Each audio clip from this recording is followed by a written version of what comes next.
야, 무릎 꿇어! 술 냄새를 풍기며 비틀거리던 사내가 제 앞을 가로막았습니다.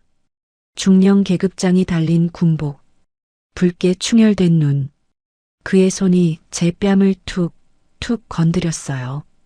군복의 무게가 뭔지도 모르는 애가 어디서 눈을 똑바로 떠! 제 심장이 쿵쾅거렸습니다. 하지만 저는 낮게, 아주 낮게 말했죠. 명령 아니에요. 마지막 경고예요. 그 손, 지금 치우라고요. 그는 피식 웃었습니다. 계급장 없는 제 모습을 보며 비웃는 얼굴. 뭐? 민간인 주제에 나한테 경고! 그 순간 저는 작게 중얼거렸습니다. 기록 시작. 여러분은 이런 상황을 겪어보신 적 있으신가요? 부당한 권력 앞에서 무릎 꿇으라는 강요를 받아본 적이요? 어디서 보고 계신지, 어떤 생각이 드시는지 댓글로 알려주세요. 그날 이후 그 부대는 통째로 봉쇄됐습니다. 그리고 그 중령은 영창으로 끌려갔죠. 왜냐고요? 사실 저는 707 특수전 여단 소속 수사요원이었거든요. 좋아요와 구독, 알림 설정까지 꼭 부탁드립니다. 오늘 이야기 끝까지 들으시면 분명 후회 안 하실 거예요. 제 이름은 한서진입니다. 나이는 38, 계급은 대위, 소속은 707 특수전 여단이죠. 혹시 707 특수전 여단 아시나요? 대테러 작전으로 유명한 곳이죠. 그런데 제가 하는 일은 일반적인 특수전이 아닙니다. 저는 군 내부의 군수보급 비리를 수사하는 요원이거든요.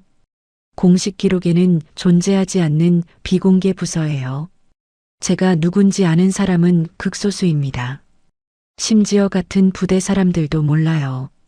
그냥 행정 업무 보는 여군 대위로만 알고 있죠. 왜 비공개냐고요?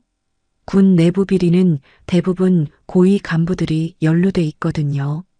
제가 수사요원이라는 게 알려지면 증거가 다 사라져버리죠. 그래서 저는 항상 신분을 숨기고 움직입니다. 그해 가을이었습니다. 아프가니스탄 파병 임무를 마치고 겨우 얻은 한 주간의 휴가. 18개월 동안 사막에서 먼지 마시며 살다가 돌아왔으니 얼마나 고대했는지 모릅니다. 저는 강원도 어느 산속 펜션을 잡았어요. 사람 없는 곳에서 혼자만의 시간을 보내고 싶었거든요. 계급장도 군복도 모든 걸 벗어둔 채 그저 평범한 38살 여자로 돌아가고 싶었습니다. 펜션 주인 아주머니가 말씀하셨어요. 아가씨, 여기 진짜 조용해요. 한 일주일 푹 쉬다 가세요. 감사합니다. 정말 쉬러 왔어요. 그런데 요즘 저녁에 군인들이 좀 많이 올라와요. 근처에 부대가 있거든요. 혹시 시끄러우면 말씀하세요. 괜찮아요. 저도 군대랑 친숙해서요. 물론 제가 현역 군인이라는 말은 하지 않았죠. 첫 사흘은 정말 평화로웠습니다. 아침에 일어나 산책하고 책 읽고 낮잠 자고 이런 게 휴가구나 싶었어요. 군복 입고 15년 동안 살았는데 이렇게 아무것도 안 하는 게 얼마나 어색하던지. 그런데 나흘째 되는 날 저녁, 산책을 마치고 펜션으로 내려오는 길이었어요. 어둑어둑한 산길, 가로등도 제대로 없는 외진 길이었죠. 멀리서 남자들의 웃음소리가 들렸습니다. 술에 취한 목소리들. 야, 한 잔 더 해. 중령님, 오늘은 제대로 취하셔야죠. 하하, 그래 그래. 오늘은 맘껏 마신다. 술에 취한 장교 무리였어요. 5명쯤 되는 것 같았습니다. 민간인 차림의 저를 보자 한 명이 길을 막아섰죠. 어이 아가씨, 혼자야? 저는 무시하고 지나가려 했습니다. 취객들이랑 말 섞으면 귀찮아지거든요. 근데 그 사람이 제 팔을 붙잡는 거예요. 야, 무시하지 말고 대답해봐. 혼자냐고. 놔주세요. 제가 차갑게 말하며 팔을 뿌리쳤습니다. 그러자 다른 한 명이 낄낄거리며 말했어요. 오, 성격 있네. 중령님, 저 여자 좀 봐요. 그때였습니다. 중령 계급장을 단 사내가 비틀거리며 제 앞을 가로막았어요. 박준우 중령. 나중에 알았지만 그가 이 모든 사건의 중심이었습니다. 45쯤 돼 보이는 그는 술 냄새를 풍기며 제 어깨를 툭 쳤습니다. 야, 어디가? 밤에 여자 혼자 위험한데. 비켜주세요.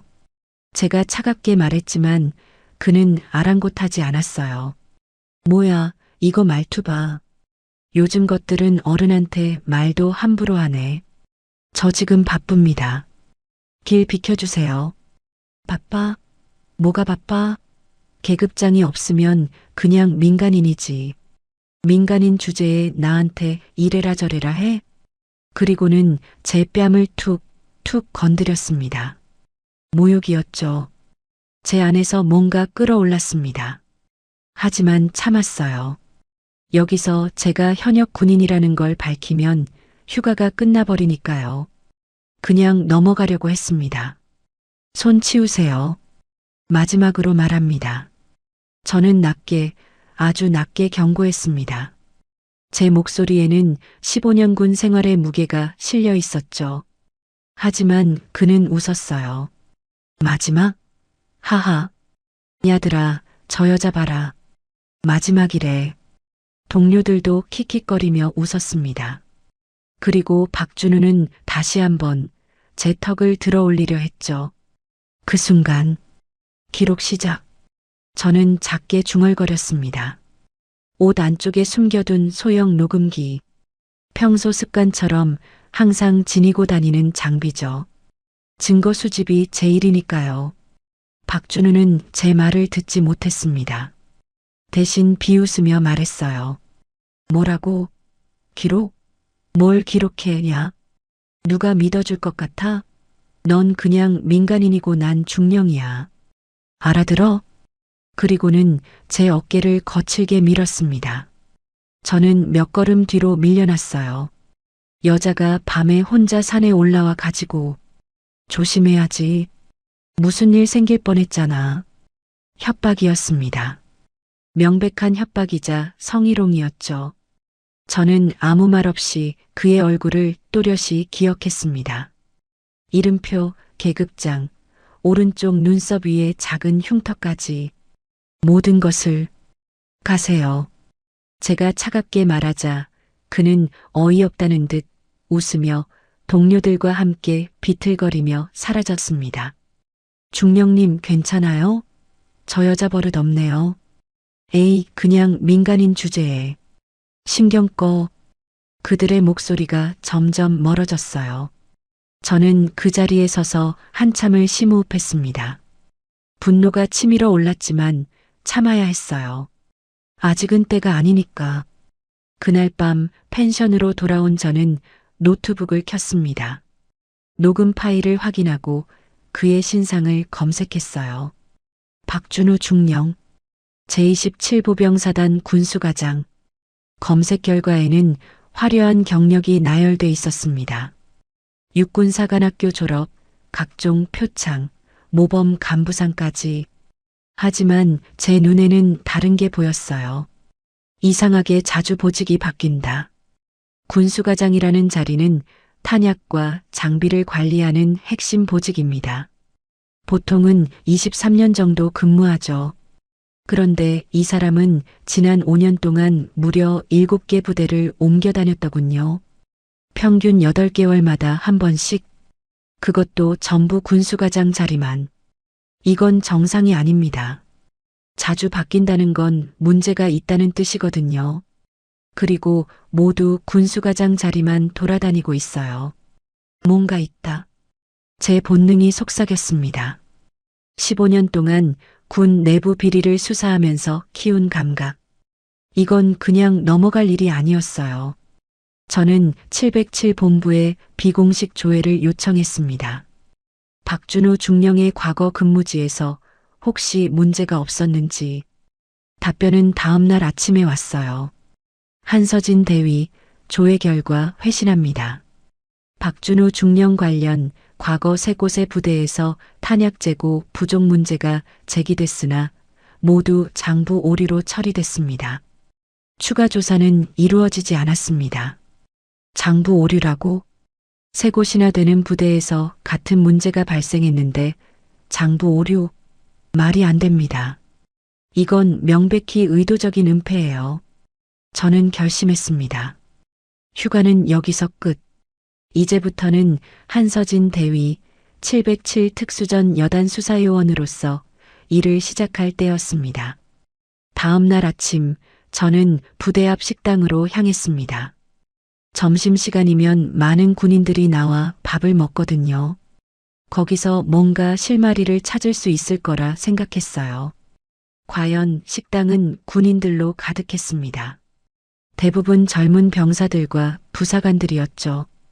저는 구석자리에 앉아 김치찌개를 시키고 주변을 살폈어요. 그때였습니다. 야, 정가람. 익숙한 목소리. 바로 박준우였습니다. 그는 한 젊은 하사를 거칠게 불러 세웠어요. 정가람 하사. 25쯤 돼 보이는 젊은이였는데 얼굴이 창백하고 손목에 붕대를 감고 있었습니다. 탄약 재고 왜 자꾸 물어봐? 네가 알아서 뭐 할 건데? 박준우의 목소리는 날카로웠습니다. 주변 사람들이 다 쳐다볼 정도로 큰 소리였어요. 그게 중령님 숫자가 안 맞아서요. 정가람 하사가 떨리는 목소리로 대답했죠. 숫자? 하사 주제에 숫자를 따져? 장부가 잘못됐으면 그냥 고쳤으면 되는 거야. 왜 자꾸 쓸데없는 일을 만들어? 아닙니다. 하지만 실제 재고하고 장부하고 차이가 너무 많이 나서. 입 다물어. 박준우가 소리를 버럭 질렀습니다. 식당 안이 갑자기 조용해졌어요. 다음에 또 그런 소리 하면 네가 어떻게 되는지 알지? 영창 가고 싶어? 죄송합니다. 죄송하면 다야? 하사가 상관 명령 안 들으면 끝이야. 알았어? 예, 알겠습니다. 정가람 하사는 고개를 푹 숙인 채 식당을 나갔습니다. 어깨가 축 처져 있었고 걸음걸이도 불안정했어요. 저는 그 장면을 다 지켜봤습니다. 명백한 위협이었죠. 그리고 탄약 재고라는 단어. 제가 조사하려던 바로 그것이었습니다. 저 청년이 뭔가 알고 있다. 저는 식사를 마치고 조용히 자리에서 일어났습니다. 그리고 식당 밖으로 나와 정가람 하사를 찾았어요. 그는 식당 뒤편에서 혼자 담배를 피우고 있었습니다. 손이 떨리고 있었어요. 저는 정가람 하사에게 조심스럽게 다가갔습니다. 괜찮으세요? 그는 깜짝 놀라 고개를 들었습니다. 놀란 표정에 경계심이 가득했어요. 네. 네, 괜찮습니다. 아까 식당에서 많이 혼나셨던데요. 제 말에 그는 더 경계하는 눈빛을 보였습니다. 누구세요? 왜 저한테? 죄송해요. 저는 그냥 지나가다 우연히 봤어요. 근데 손목은 왜 그러세요? 많이 다치신 것 같은데. 정가람 하사는 본능적으로 붕대 감긴 손목을 감췄습니다. 부딪혀서 그냥 별거 아니에요. 부딪혀서 저렇게 될 일은 아닌 것 같은데요. 병원은 가보셨어요? 의무실 다녀왔어요. 괜찮대요. 그의 목소리는 떨리고 있었습니다. 거짓말하는 게 분명했어요. 혹시 도움이 필요하시면? 필요 없습니다. 정가람 하사가 갑자기 목소리를 높였습니다. 그리고는 주위를 두리번거리며 작은 목소리로 말했어요. 여기서 저한테 말 걸지 마세요. 위험해요. 위험하다니요? 그냥 저한테 관심 끄세요. 제발이요. 그는 담배를 땅에 버리고 황급히 자리를 떴습니다. 저는 그 모습을 지켜보며 확신했어요. 저 젊은이는 뭔가를 알고 있고 그것 때문에 협박을 받고 있는 거라고. 그날 오후 저는 펜션에서 대기하고 있었습니다. 만약 정가람 하사가 진짜 도움이 필요하다면 분명 다시 찾아올 거라고 생각했거든요. 과연 밤 11시쯤 펜션 문을 두드리는 소리가 들렸습니다. 밖에는 정가람 하사가 서 있었어요. 민간인 옷으로 갈아입고 모자를 깊이 눌러 쓴 채 저기 낮에 죄송합니다. 그는 주위를 살피며 작은 목소리로 말했습니다. 두려움이 가득한 목소리였어요. 혹시 정말 도와주실 수 있으세요? 저는 그를 안으로 들였습니다. 방 안으로 들어온 정가람 하사는 계속 창밖을 쳐다봤어요. 누가 따라온 건 아닌지 확인하는 모습이었죠. 앉으세요. 천천히 말씀하세요. 저는 물을 건네며 말했습니다. 정가람 하사는 한참을 망설이다가 입을 열었어요. 저 이제 죽을 것 같아요. 무슨 일이에요? 탄약이요. 계속 사라지고 있어요. 탄약이 사라진다고요? 네, 한 달에 수백 발씩 장부에서 사라져요. 근데 아무도 말을 안 해요. 다들 모른 척해요. 정가람 하사는 떨리는 손으로 작은 메모지를 꺼냈습니다. 거기에는 탄약 수불 기록이 적혀 있었는데 숫자가 정상일 리 없었어요. 이거 보세요. 지난달 입고된 5.56 탄약 5,000발. 근데 재고 조사하니까 4,300발밖에 없어요. 700발이 사라진 거예요. 장부에는 5,000발 그대로 있다고 나와요. 제가 물어봤죠. 중령님한테. 그랬더니 정가람 하사는 말을 잇지 못했습니다. 그랬더니요? 입 다물래요 아니면 죽는데요. 그의 목소리가 떨렸습니다. 진심으로 두려워하고 있었어요. 손목은 그래서 다치신 거예요? 정가람 하사는 고개를 끄덕였습니다. 오상훈 상사가 타냐고 뒤에서 입 다물라고 폭행을 당하신 거군요. 네, 근데 의무실 가니까 군의관이 뭐래요? 꾀병이래요. 그냥 귀대하래요. 더 말하면 영창 간다고. 저는 분노가 치밀어 올랐습니다. 하지만 참았어요. 지금 제가 감정적으로 대응하면 안 되니까. 가람 씨, 제가 도와드릴게요. 하지만 정확한 증거가 필요해요. 증거요? 네. 탄약 수불 장부, 출입 기록, 그리고 가능하면 녹음이나 사진. 정가람 하사는 두려운 표정으로 저를 쳐다봤습니다. 그런 거 구하면 저 진짜 죽어요. 안 죽게 제가 지켜드릴게요. 누구세요? 어떻게 저를 지켜주실 수 있어요? 저는 잠시 망설였습니다. 제 정체를 밝힐까 말까? 하지만 아직은 아니었어요. 증거가 더 필요했으니까. 지금은 말할 수 없어요. 하지만 약속할게요. 끝까지 책임지겠습니다. 저를 믿으세요. 어떻게 믿어요? 저 이런 일을 전문적으로 다루는 사람이에요. 자세한 건 나중에 말씀드릴게요. 지금은 그냥 저를 믿어주세요. 정가람 하사는 한참을 고민하다가 천천히 고개를 끄덕였습니다. 알겠습니다. 믿어볼게요. 다른 방법도 없으니까. 고마워요. 그럼 이렇게 해요. 가람 씨는 평소처럼 행동하세요. 절대 티내지 말고요. 그리고 혹시 위험한 상황이 생기면 바로 저한테 연락하세요. 저는 제 휴대폰 번호를 적어 건넸습니다. 이 번호는 아무한테도 말하지 마세요. 오직 저하고만 연락하는 거예요. 네, 알겠습니다. 정가람 하사는 메모지를 주머니에 넣고 일어섰습니다. 그럼 저 이만. 조심해서 들어가세요. 그리고 기억하세요. 가람 씨는 혼자가 아니에요. 그는 고개를 끄덕이고 펜션을 나갔습니다. 저는 창밖으로 그의 뒷모습이 사라질 때까지 지켜봤어요. 이제 시작이다. 다음 날부터 저는 본격적으로 움직이기 시작했습니다. 아침 7시 저는 부대 정문 근처 카페에 자리를 잡았어요.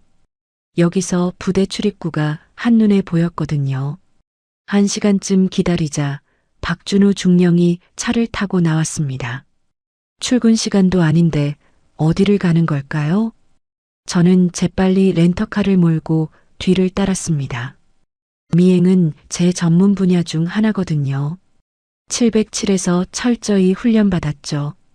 박준우의 차는 시내 한복판에 있는 허름한 식당 앞에 멈춰 섰습니다. 그리고 민간인 차림의 남자 한 명이 나타났어요. 저 사람은 누구지? 저는 차 안에서 망원 렌즈로 사진을 찍었습니다. 두 사람은 식당 안으로 들어갔고 저도 조심스럽게 뒤따라 들어갔어요. 다행히 식당이 붐벼서 티가 안 났습니다. 저는 구석자리에 앉아 메뉴판으로 얼굴을 가리고 귀를 기울였죠. 중령님, 이번 물건은 언제 나올까요? 민간인 남자의 목소리였습니다. 다음 주 5.56 첨발하고 K 소총 예비 부품 몇 개. 가격은 한 발당 5,000원. 부품은 개당 10만 원. 좋습니다. 그럼 총 600만 원이네요. 그래. 근데 요즘 새끼 하나가 자꾸 캐묻고 다녀서 조심해야 해. 누군데요? 하사한 놈. 정가람이라고. 재고 확인하다가 눈치챈 것 같아. 처리하시죠. 처리는 하고 있어. 오상훈이한테 시켰어. 얼마 안 가 입 다물 거야. 그래도 조심하세요. 요즘 감찰 나오면 골치 아프잖아요. 걱정 마. 내 뒤에는 준장님이 계셔. 문제 없어. 준장까지 연루됐다고? 저는 충격을 받았습니다. 이건 단순한 하급 간부의 비리가 아니었어요. 고위 간부까지 얽혀 있는 조직적 범죄였던 거죠. 두 사람은 식사를 마치고 일어섰습니다.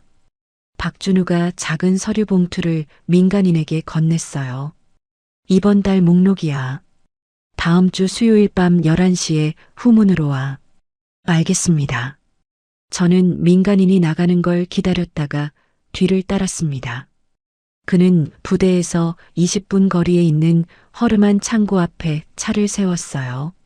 창고 안을 살짝 들여다보니 군용 목재 상자들이 쌓여 있었습니다. 상자마다 찍혀 있는 군 마크. 분명 부대에서 빼돌린 물건들이었어요. 저는 휴대폰으로 창고 외관과 차량 번호판을 촬영했습니다. 그리고 GPS 좌표도 저장했죠. 증거 하나 확보. 그날 저녁 정가람 하사에게서 긴급 연락이 왔습니다. 저기 제가 뭔가 하나 더 찾았어요.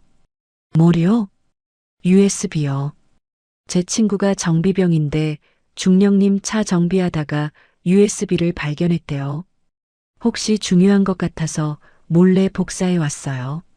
잘했어요. 어디서 만날까요? 저녁 9시에 부대 뒤편 편의점으로 올 수 있으세요?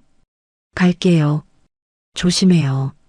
밤 9시 저는 약속 장소에 도착했습니다. 정가람 하사는 이미 와 있었어요. 그런데 얼굴에 멍이 들어 있었습니다. 가람 씨, 얼굴이 왜 그래요? 아, 이거요? 괜찮아요. 누가 때렸어요? 오상훈 상사가 오늘 오후에 또 재고 물어봤다고. 제 안에서 분노가 폭발했습니다. 병원 가봤어요? 의무실 갔는데 또 꾀병이래요. 그냥 파스나 붙이래요. 이건 명백한 폭행이에요. 고소해야 해요. 고소요? 하사가 상사를 고소한다고요? 그럼 제가 부대에서 어떻게 살아요? 정가람 하사는 쓴웃음을 지었습니다. 그냥 참아야죠. 모 군인인데. 아니에요. 이건 참을 일이 아니에요. 저는 단호하게 말했습니다. USB 주세요. 그리고 오늘부터는 절대 재고 얘기 꺼내지 마세요. 티나면 위험해져요. 네, 알겠습니다. 정가람 하사가 건넨 USB. 집으로 돌아와 확인하니 충격적인 내용들이 담겨 있었습니다. 지난 6개월간의 탄약 수불 기록. 장부상으로는 정상이지만 실제 재고와 대조하면 매달 수백 발씩 차이가 났어요. 그리고 더 충격적인 건 녹음 파일이었습니다. 야, 이번 달 것도 처리됐지? 네, 중령님. 브로커한테 넘겼습니다. 얼마 받았어? 한 발당 5,000원이요. 총 300만 원 받았습니다. 좋아. 너 목 50, 나 목 200, 준장님 목 50. 이렇게 나누자. 알겠습니다. 박준우와 오상훈 상사의 대화였습니다. 그리고 준장까지 연루된 게 명백했어요. 이제 확실한 증거가 생겼다. 하지만 아직 충분하지 않았습니다. 현장을 잡아야 했어요. 탄약이 실제로 빼돌려지는 순간을 포착해야 했습니다. 다음 날 오후 정가람 하사에게서 다시 연락이 왔습니다. 오늘 밤 탄약 이동 있대요. 확실해요? 네. 오상훈 상사가 당직 하사들한테 일찍 자라고 했어요. 그리고 밤 11시에 창고 열쇠 가져오래요. 분명 뭔가 있을 겁니다. 알겠어요. 절대 나서지 말고 조용히 있어요. 제가 알아서 할게요. 네, 조심하세요. 저는 전투복으로 갈아입고 야간 투시경과 카메라를 챙겼습니다. 그리고 부대 뒤편산으로 향했어요. 밤 10시 저는 탄약고가 보이는 위치에 자리를 잡았습니다. 나무 뒤에 숨어 대기했죠. 1시간쯤 지나자 예상대로 트럭 한 대가 조용히 후문으로 들어왔습니다. 불도 끄고 서서히 들어오는 모습. 박준우 중령, 오상훈 상사, 그리고 낮에 봤던 민간인 브로커. 세 사람이 트럭에서 내렸어요. 빨리빨리 해. 1시간 안에 끝내야 돼. 박준우의 목소리가 들렸습니다. 저는 야간 투시경으로 그들의 움직임을 관찰하며 카메라 녹화 버튼을 눌렀어요.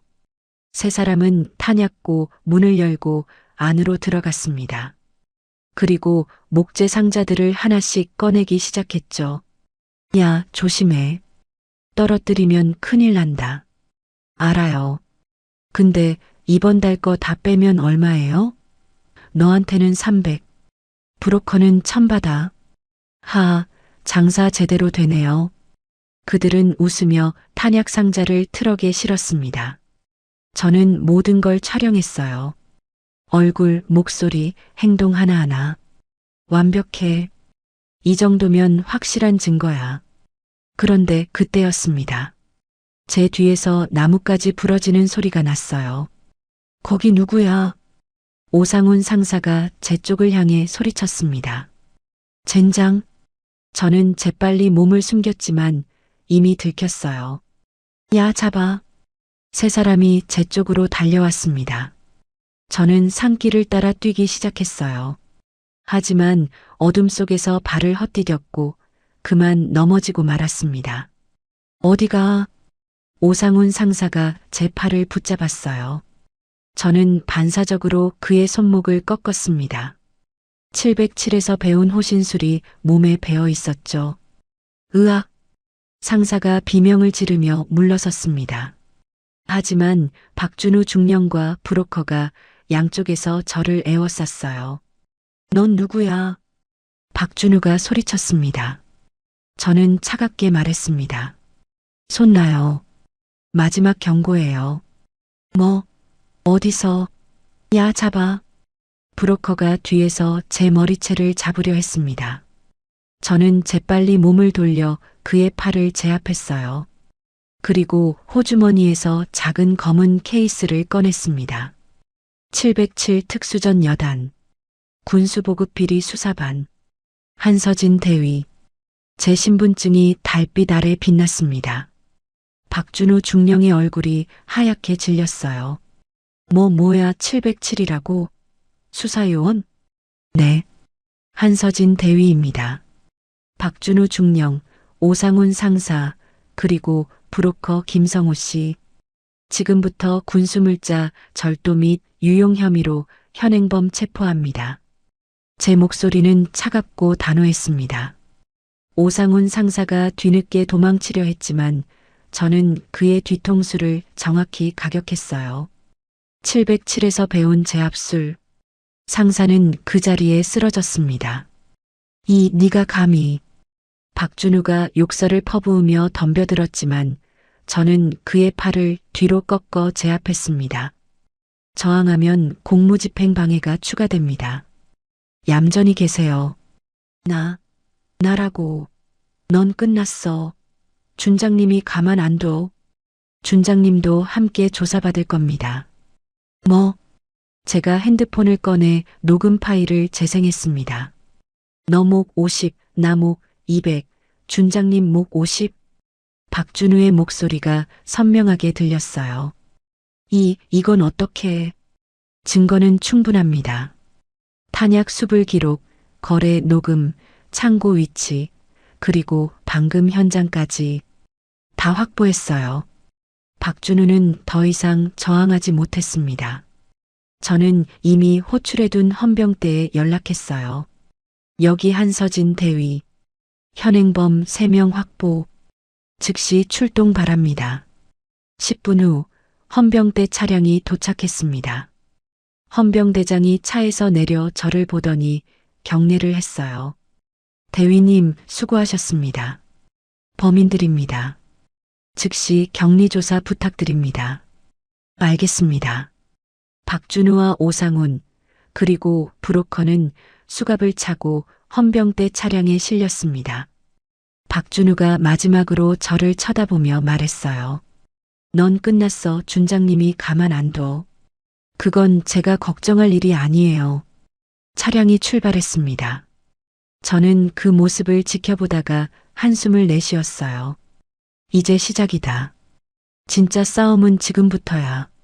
다음 날 아침 부대는 발칵 뒤집혔습니다. 중령이 현행범으로 체포됐다는 소문이 삽시간에 퍼졌죠. 저는 부대 내 임시조사실에서 증거 자료들을 정리하고 있었어요. 그때 문이 벌컥 열렸습니다. 별 하나를 단준장이 들어왔어요. 얼굴이 불그락푸르락했습니다. 한서진 대위. 네, 준장님. 저는 차렷 자세로 경례했습니다. 당장 조사를 중단하시오. 무슨 말씀이십니까? 박준우 중령은 이 사단의 핵심 간부요. 섣부른 조사로 부대 명예를 실추시킬 순 없소. 하지만 현장에서 직접 탄약을 빼돌리는 걸 목격했습니다. 증거도 충분히. 증거가 뭐요? 밤의 어둠 속에서 찍은 사진? 그게 법정에서 통할 것 같소? 준장의 목소리는 위협적이었습니다. 준장님, 지금 범죄를 눈감아 주시자는 겁니까? 조심하시오, 대위. 당신도 군인이면 계급을 알 텐데. 상관 명령에 불복하는 거요? 명령이 부당하면 거부할 수 있습니다. 군인복무기본법 제5조. 제가 단호하게 말하자 준장의 얼굴이 일그러졌어요. 좋아. 그럼 책임은 대위가 지시오. 나중에 문제 생겨도 나 몰라. 준장은 문을 쾅 닫고 나갔습니다. 저는 그 자리에 서서 한숨을 내쉬었어요. 역시 준장도 연루돼 있구나. 오후가 되자 더 황당한 일이 벌어졌습니다. 상부에서 명령이 내려왔어요. 한서진 대위, 조사 즉시 중단 및 복귀 명령. 박준우 중령은 증거 불충분으로 석방. 뭐라고요? 저는 헌병대장에게 항의했습니다. 대장님, 이게 무슨 소리예요? 현장을 직접 잡았는데 증거 불충분이라니요? 저도 어쩔 수 없어요, 대위님. 사단장님 지시예요. 사단장까지요? 내 위에서 압력이 들어온 것 같아요. 조용히 덮으려는 것 같습니다. 제 머릿속이 복잡해졌습니다. 이건 단순한 비리가 아니야. 조직적으로 은폐하려는 거야. 그날 오후 박준우 중령은 석방됐습니다. 저는 부대 밖에서 그가 유유히 걸어 나오는 걸 지켜봐야 했어요. 그는 저를 보자 비웃는 표정을 지었습니다. 대위님, 세상 물정 모르시네요. 아직 끝난 게 아니에요. 끝났어요. 당신 이제 큰일 났어요. 내 뒤에는 준장님이 계시고 준장님 뒤에는 사단장님이 계세요. 대위 따위가 어떻게 할 수 있는 일이 아니에요. 증거는 이미 다 확보했어요. 증거? 그 증거가 어디 있는데요? 설마 USB? 그런 거 조작이라고 하면 끝이에요. 법정에서 인정도 안 돼요. 박준우는 자신만만했습니다. 그리고 정가람 그 새끼 오늘 안으로 처리될 겁니다. 허위사실 유포 혐의로 영창 보낼 거예요. 뭐라고요? 놀랐어요? 대위님도 조심하세요. 월권 수사로 징계 들어갈 수도 있으니까. 그는 웃으며 차에 올라탔습니다. 저는 주먹을 꽉 쥐었어요. 분노가 치밀어 올랐지만 감정적으로 대응하면 안 됐습니다. 냉정해야 해. 다른 방법을 찾아야 해. 저는 즉시 정가람 하사에게 연락했습니다. 하지만 전화를 받지 않았어요. 불안한 예감이 들었습니다. 부대 안으로 들어가 정가람 하사를 찾았지만 그는 보이지 않았어요. 동료들에게 물어보니 충격적인 대답이 돌아왔습니다. 가람이요? 오전에 헌병대로 끌려갔어요. 뭐라고요? 허위사실 유포 혐의래요. 상관을 모함했다고. 제 머리가 핑 돌았습니다. 저는 즉시 헌병대로 달려갔어요. 하지만 헌병대장은 면회를 거부했습니다. 죄송합니다, 대위님. 조사 중이라 면회 불가합니다. 대장님, 이건 말도 안 돼요. 정가람 하사는 피해자예요. 저도 어쩔 수 없어요. 위에서 내려온 명령입니다. 누구 명령이에요? 준장님이요. 저는 절망했습니다. 모든 게 막혀 있었어요. 그날 밤 저는 숙소에서 모든 증거를 다시 검토했습니다. 사진, 녹음, 문서. 분명히 충분한 증거인데 왜 묵살된 걸까요? 인맥이다. 박준우에게는 상부를 움직일 만한 강력한 후원자가 있어. 저는 707 본부에 긴급 보고를 했습니다. 본부, 여기는 한서진 대위. 현재 상황 보고드립니다. 제27사단 박준우 중령 현행범 체포했으나 상부 압력으로 석방됐습니다. 사단장급 이상의 개입이 의심됩니다. 대위, 지금 사단장을 의심하는 겁니까? 네. 조직적 은폐가 이루어지고 있습니다. 알겠습니다. 하지만 사단장급을 건드리려면 더 확실한 증거가 필요합니다. 계속 수사하세요. 알겠습니다.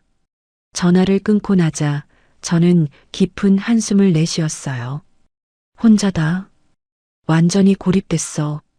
다음 날 아침 저는 부대 밖에서 대기하고 있었습니다. 박준우가 다시 브로커를 만날 거라 확신했거든요. 과연 오전 11시쯤 박준우의 차가 부대를 나섰습니다. 저는 다시 미행을 시작했어요. 그는 시내에 있는 고급 한정식 집으로 들어갔습니다. 그리고 10분 후 별 하나를 단준장도 도착했어요. 역시 준장과 직접 만나는구나. 저는 한정식 집 근처에 차를 세우고 대기했습니다. 1시간쯤 지나자 두 사람이 나왔어요. 준장님 감사합니다. 덕분에 잘 해결됐습니다. 이번이 마지막이야. 다음엔 진짜 큰일 난다. 알겠습니다. 조심하겠습니다. 그 여자 대위 가만 안 둬. 내가 위에 말해서 전출시킬 거야. 감사합니다, 준장님. 두 사람의 대화를 녹음했습니다. 하지만 이것만으로는 부족했어요. 더 결정적인 증거가 필요했습니다. 그날 저녁 정가람 하사에게서 놀라운 연락이 왔습니다. 대위님, 저 탈출했어요. 뭐라고? 지금 어디예요? 부대 뒤편 야산이요. 도와주세요. 저는 즉시 그 장소로 달려갔습니다. 정가람 하사는 나무 뒤에 숨어 있었어요. 얼굴은 멍투성이고 옷은 찢어져 있었습니다. 가람 씨, 무슨 일이에요? 대위님, 저 죽을 뻔했어요. 그는 떨리는 목소리로 말했습니다. 오상훈 상사가 영창에 가둬놓고 매일 때렸어요. 입 다물라고. 이런. 근데 제가 하나 더 찾았어요. 정가람 하사가 작은 USB를 꺼냈습니다. 이게 뭐예요? 박준우 중령이 준장님한테 뇌물 주는 장면이요. 몰래 촬영했어요. 뭐라고요? USB를 확인하니 박준우가 준장에게 돈 봉투를 건네는 영상이 담겨 있었습니다. 이거 언제 찍은 거예요? 한 달 전이요. 제가 우연히 봤는데 혹시 몰라서 휴대폰으로 찍어뒀어요. 잘했어요, 가람씨. 이거면 충분해요. 저는 즉시 707 본부에 긴급 보고를 했습니다. 본부, 결정적 증거 확보했습니다. 준장금 뇌물 수수 영상 입수. 즉시 감찰단 파견 요청합니다. 확실합니까? 네. 영상 증거 확보했습니다. 더 이상 은폐할 수 없습니다. 알겠습니다. 내일 아침 감찰단 투입하겠습니다. 전화를 끊고 나자 저는 정가람 하사를 쳐다봤어요. 가람씨, 이제 진짜 끝났어요. 고생 많으셨어요. 대위님 정말 끝난 거예요? 정가람 하사의 눈에 눈물이 고였습니다. 네. 이제 정말 끝났어요. 다음 날 새벽 6시 감찰단 차량 7대가 부대에 도착했습니다. 국방부 직할 감찰단. 그들의 권한은 사단장도 어쩔 수 없는 수준이었어요. 감찰단장이 차에서 내려 사단장실로 향했습니다. 저도 함께 따라갔죠. 사단장님, 국방부 직할 감찰 명령입니다. 지금부터 이 부대는 봉쇄됩니다. 사단장은 당황한 표정을 지었어요. 무슨 권한으로? 국방부 장관 명령입니다. 여기 영장입니다. 감찰단장이 서류를 내밀었습니다. 부대는 순식간에 봉쇄됐어요. 모든 간부의 외출이 통제됐고 주요 인물들은 조사실로 소환됐습니다. 박준우 중령과 오상훈 상사는 다시 체포됐어요. 이번에는 도망칠 수 없었죠. 그리고 준장도 조사를 받게 됐습니다. 저는 감찰단장에게 수집한 모든 증거를 제출했어요. 대위, 대단한 수사였습니다. 감사합니다. 이 정도면 군검찰 송치는 확실합니다. 수고하셨습니다. 조사는 사흘 동안 계속됐습니다. 첫날 박준우는 끝까지 발뺌했어요. 저는 아무것도 모릅니다. 모함입니다. 하지만 탄약 수불 기록, 거래 녹음, 현장 영상 앞에서는 더 이상 버틸 수 없었죠. 제가 했습니다. 그의 목소리는 떨리고 있었습니다. 얼마나 빼돌렸습니까? 2년 동안 약 8천만 원어치. 공범은 오상훈 상사 그리고 민간 브로커 김성호. 상부 연루자는 준장님한테 매달 500만 원씩 드렸습니다. 조사실은 정적에 휩싸였습니다. 이틀째 준장도 조사를 받았습니다. 그는 끝까지 부인했어요. 나는 아무것도 받은 적 없다. 이건 모함이야. 하지만 박준우가 제공한 계좌 추적 결과 명백한 뇌물 수수가 드러났습니다. 그리고 정가람 하사가 촬영한 영상. 돈 봉투를 주고받는 장면은 결정적이었죠. 이건 조작이야. 조작이 아닙니다. 디지털 포렌식 결과 원본 파일입니다. 준장은 더 이상 버티지 못하고 고개를 숙였어요. 제가 잘못했습니다. 사흘째 오상훈 상사도 자백했습니다. 제가 정가람 하사를 폭행한 건 맞습니다. 그리고 협박도 했고요. 죄송합니다. 모든 조사가 끝났습니다. 일주일 후 군검찰 조사 결과가 발표됐어요. 박준우 중령 마이너스 군수물자, 절도 및 유용, 영창 6개월 후 불명예 전역 오상훈 상사 마이너스 폭행 및 범죄 은폐 공모, 영창 3개월 후 불명예 전역. 민간인 브로커 김성호 마이너스 군수물자, 절취방조, 징역 2년 준장 마이너스 뇌물수수 강등 후 예편. 모두가 응당한 처벌을 받았습니다. 그리고 정가람 하사에게는 특별한 보상이 주어졌어요. 용기 있는 내부 고발자로 인정받아 국방부 장관 표창을 받았습니다. 또한 군무원으로 특별 채용될 기회도 얻었죠. 표창식 날 정가람 하사는 제 앞에서 차렷 자세로 경례했어요. 한서진 대위님, 정말 감사합니다. 저는 미소 지으며 경례를 받았습니다. 가람 씨가 용기 내준 덕분이에요. 가람 씨가 없었으면 이 사건은 영원히 묻혔을 거예요. 앞으로 대위님처럼 정의로운 사람이 되고 싶어요. 그럼 열심히 하세요. 기대할게요. 정가람 하사는 활짝 웃었습니다. 그의 얼굴에는 더 이상 두려움이 없었어요. 대신 희망이 가득했죠. 모든 일이 마무리되고 저는 다시 707 본부로 복귀했습니다. 부대장님이 저를 불렀어요. 대위, 정말 수고했네. 감사합니다, 부대장님. 이번 작전 정말 위험했어. 자칫 잘못했으면 자네도 좆될 뻔했고. 하지만 해야 할 일이었습니다. 부대장님은 저를 한참 쳐다보시다가 고개를 끄덕이셨어요. 그래. 자네 같은 군인이 있어서 난 아직 이 군복을 믿어. 부대장님, 계속 그렇게 해줘. 정의는 쉽게 무너지지 않는다는 걸 자네가 증명해줬어. 저는 가슴이 뭉클했습니다. 사무실로 돌아오니 정가람 하사 아니, 이제는 정가람 군무원에게서 문자가 와 있었어요.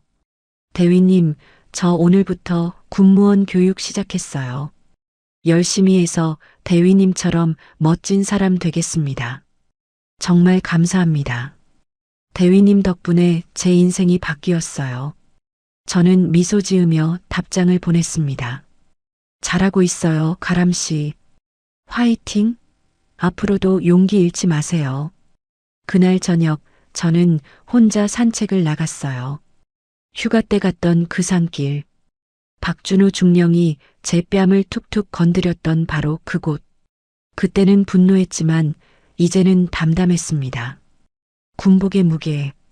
박준우는 계급장의 무게로 사람을 짓눌렀지만 정작 자신이 짊어져야 할 책임의 무게는 몰랐던 거죠.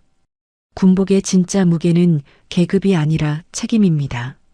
나라를 지킨다는 책임, 약한 사람을 보호한다는 책임, 정의를 실현한다는 책임. 그 무게를 견디지 못하는 사람은 군복을 입을 자격이 없습니다. 저는 하늘을 올려다봤어요. 별이 총총히 빛나고 있었습니다. 제가 지켜낸 정의도 저 별처럼 빛나고 있을까요? 휴대폰이 울렸습니다. 새로운 임무 지령이었어요. 한서진 대위, 다음 임무지는 제3보 병사단. 군수물자 비리 혐의 조사. 즉시 출동하라. 저는 미소 지었습니다. 알겠습니다. 또 다른 싸움이 기다리고 있었습니다. 하지만 두렵지 않았어요. 제가 입은 이 군복의 무게를 이제는 제대로 알고 있으니까요. 여러분은 군복의 무게가 뭐라고 생각하세요? 계급일까요? 아니면 책임일까요? 댓글로 여러분의 생각을 들려주세요. 몇 달 후 정가람 군무원이 제게 전화를 걸어왔습니다. 대위님, 요즘 어떻게 지내세요? 잘 지내지. 가람 씨는? 저 이번에 군수보급 담당 부서로 배치받았어요. 오, 잘 됐네. 축하해. 대위님 덕분이에요. 저 이제 제대로 된 군수관리가 되겠습니다. 절대 부정부패 없게요. 그래. 기대할게. 대위님, 그때 말씀하셨잖아요. 군복의 무게는 책임이라고. 응. 이제 완전히 이해했어요. 제가 이 자리에서 해야 할 일이 뭔지. 저도 대위님처럼 정의를 지키는 사람이 되겠습니다. 정가람의 목소리는 단단했습니다. 더 이상 떨리지 않았어요. 잘하고 있어, 가람 씨. 앞으로도 그 마음 잃지 마. 네. 대위님도 몸 조심하세요. 항상 응원하겠습니다. 전화를 끊고 나니 뿌듯함이 밀려왔습니다. 한 명의 젊은이를 지켜냈다는 것. 그가 이제 당당하게 자신의 길을 걸어갈 수 있게 됐다는 것. 그것만으로도 제가 입은 이 군복의 무게는 충분히 의미 있었습니다. 여러분, 오늘 제 이야기 어떠셨나요? 저는 707 특수전 여단 수사요원으로서 수많은 사건을 다뤄왔습니다. 하지만 이번 사건만큼 기억에 남는 건 없었어요. 왜냐하면 한 명의 용기 있는 젊은이가 거대한 부조리에 맞섰기 때문입니다. 정가람 하사는 두려웠을 겁니다.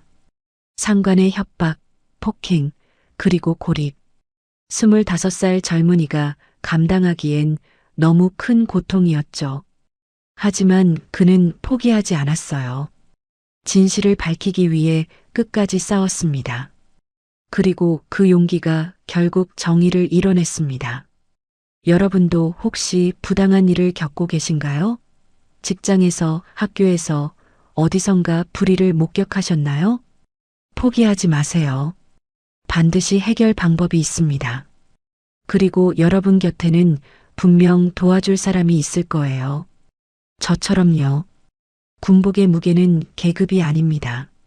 책임입니다. 우리 모두가 각자의 자리에서 그 책임을 다할 때 세상은 조금씩 나아집니다. 나이 드신 분들께도 여쭤봅니다. 여러분이 군복 입으셨을 때 그 무게가 어떠셨나요? 댓글로 옛날 이야기 들려주시면 정말 감사하겠습니다. 오늘도 영상 봐주셔서 감사합니다. 좋아요와 구독, 알림 설정 잊지 마시고요. 다음에 또 더 좋은 이야기로 찾아뵙겠습니다. 여러분 건강하세요. 끝까지 들어주셔서 정말 감사합니다.